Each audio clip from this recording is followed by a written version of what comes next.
Martorell Televisió, la televisió local de la nostra ciutat. Notícies de proximitat, explicades en primera persona. Esport, societat, política, entreteniment, cultura o actualitat.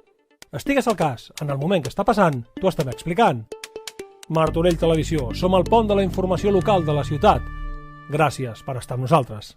La 10a edició del Bimart, la Fira de Vins i Caves de Martorell, s'ha pogut celebrar enguany al pàrquing del Vapor.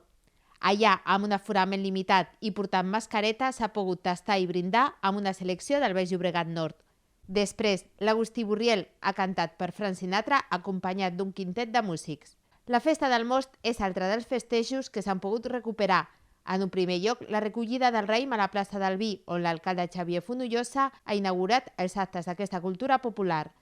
Després el pregó Aromes del Vi, a càrrec de la cuinera i divulgadora gastronòmica Carme Ruscalleda. Martorell aboca plaer, aboca gastronomia, aboca cultura de vinyes, de vins blancs, rosats, negres i caves, i vins dolços i generosos, que podeu descobrir, ja ho sabeu, a la Fira del Roser Bimart.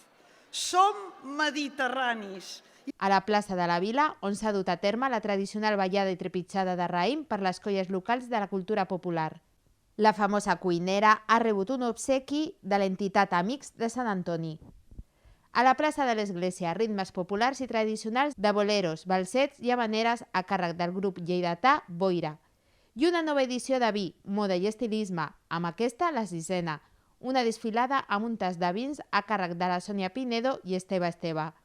El dia finalitzat amb la Selva Band, un grup de versions amb els millors èxits del moment, amb una formació de nadius salvatges que han posat cap a avall l'escenari del progrés.